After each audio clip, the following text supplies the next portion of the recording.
J'ai passé plusieurs mois à la montagne, et sur les pistes, il m'est arrivé de croiser des gens qui skiaient assis ou à plusieurs, et je me suis demandé ce qu'ils faisaient.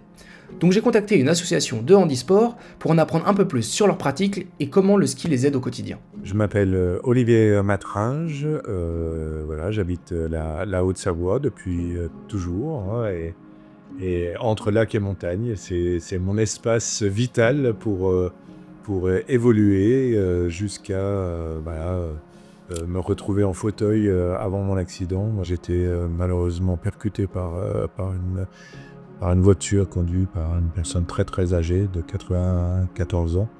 Je venais d'avoir un enfant et mon bébé dans la poussette. Voilà, mon réveil après un coma m'a annoncé qu'il n'était plus là. Et là, la bille s'écroule, quoi. Et après, au niveau malheureusement physique, voilà, je suis paraplégique et je me dis plus rien n'est possible. À l'époque, on a quand même eu la chance, jour pour jour, 2 ans après mon accident, d'avoir une petite fille. Voilà, et quand elle a eu 5 ou 6 ans, étant dans la région, toutes ses copines allaient commencer le ski. Elle me dit « Ah papa, j'aimerais bien faire du ski ». Je dis « Bah oui ». Et je suis tombé sur une association fantastique qui s'appelait Amas Sport Handicap, hein, avec des gens qui faisaient une démonstration. Je dis je vais aller voir, une sensibilisation. Et puis ils m'ont dit ah mais écoute, oui bien sûr tu pourrais skier. Et puis dans un premier temps, voilà, on m'a emmené dans un engin qui s'appelle un tandem ski, avec un pilote qui va piloter derrière. Et puis les premières fois, voilà, on découvre la sensation de glisse, on va voir les paysages enneigés, ce qui est magnifique. On a passé la journée avec Olivier, et après nous avoir raconté son histoire, il nous a emmenés au pied des pistes avec son équipe.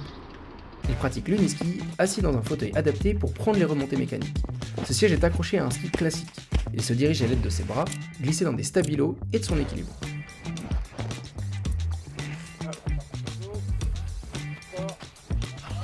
Ouais. 1, 2, 3, hop. Parfait, tu vois, c'est vraiment un gros coup de main. On a bien pris les stabilo, hein. Ah merde. Non. Ah non, c'est vrai. Oh merde. Et t'arrives pas à skier sans? Parce que nous on skie sans les bâtons. Hein. Ah non, moi. On fait pas des goyes. Bah ouais. C'est avec moi tu dois pouvoir faire la moite là. Ouais. Arriver, hein. Tout ça. Alors. Voilà. Parfait. Voilà, j'ai la chance d'avoir des équipes de choc autour. Hein. Ah puis là t'as la crème. Hein. Ouais, on a pris les pires, mais ça fait rien. Hop, 1, 2, 3. Voilà, parfait. Hop. On descend. On descend. Ça doit être dégelé quand même, hein. Ça doit pas être. Ouais, ça va. Ouais.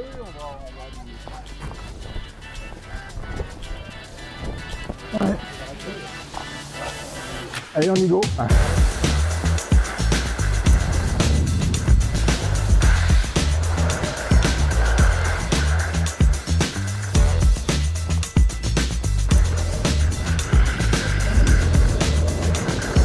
Allez, pas mal gelé, hein. Parfait.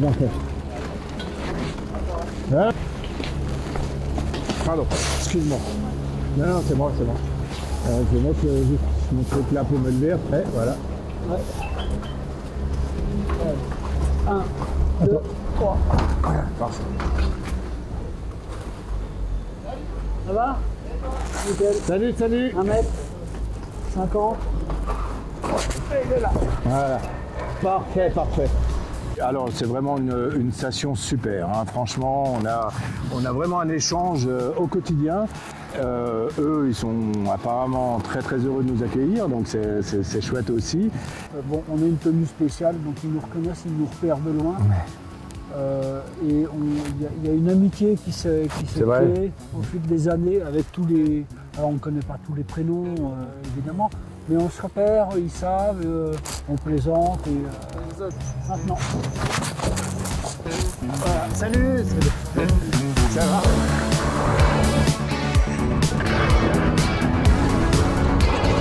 Ah c'est chouette, hein. quand on a un peu la trouille, on engage, puis après on retire un peu. Non, faut vraiment engager, quoi. Ils sont tous en train de me dire non, mais ça va pas et tout. Et en fait, c'est une stratégie. Bah, si c'est pas parfait, bah, je dois payer l'apéro. Alors c'est pour ça qu'il est là, c'est pas vrai.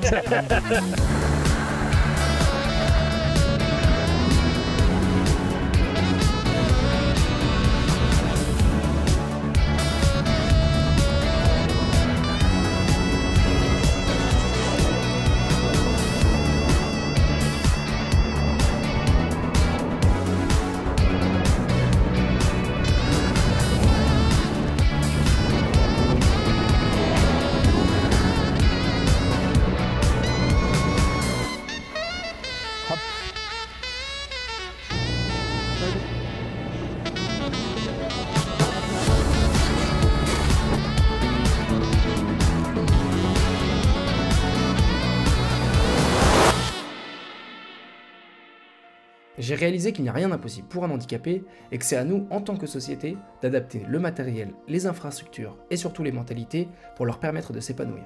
Normalement, c'est solitaire. Là c'est un travail d'équipe. Mais après, sur la descente, ben, c'est une satisfaction énorme, quoi. Ça permet d'oublier ces problèmes au quotidien. Il y a quand même cette sensation de vitesse qu'on ne peut plus forcément avoir, hein, en situation de handicap. Il y a ben, les paysages et puis aussi de se dire, de tenter au quotidien, mais chaque année de s'améliorer un petit peu dans ses performances, quoi. Moi, j'ai pas l'impression de faire du ski avec des personnes en situation de handicap. Je fais du ski avec des copains. Ouais. Point barre. Je pense que le ski, c'est une émotion, et puis les relations amicales en sont une autre. Oui, puis on chambre. Je veux dire, moi, sur son handicap, sans être méchant, je le chambre. Alors, c'est plus facile sur lui parce qu'il est en situation de handicap. Il ne peut pas nous courir après. Mais après, c'est lui qui a la voiture, donc il faut que je fasse attention. C'est lui qui me ramène chez moi. Ouais, mais là, il était fin, il a pris les clés. Il a pris la clé. Voilà, hein. j'ai les clés. D'accord. Ouais. Voilà.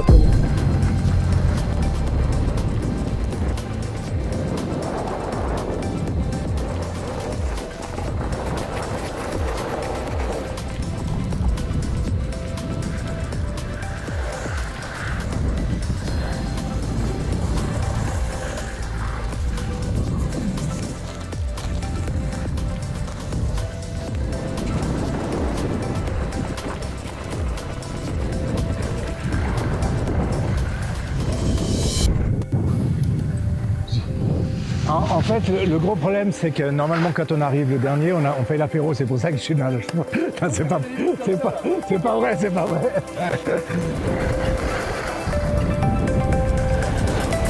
Je repars écrire le prochain reportage et je vous dis à très vite pour une prochaine vidéo.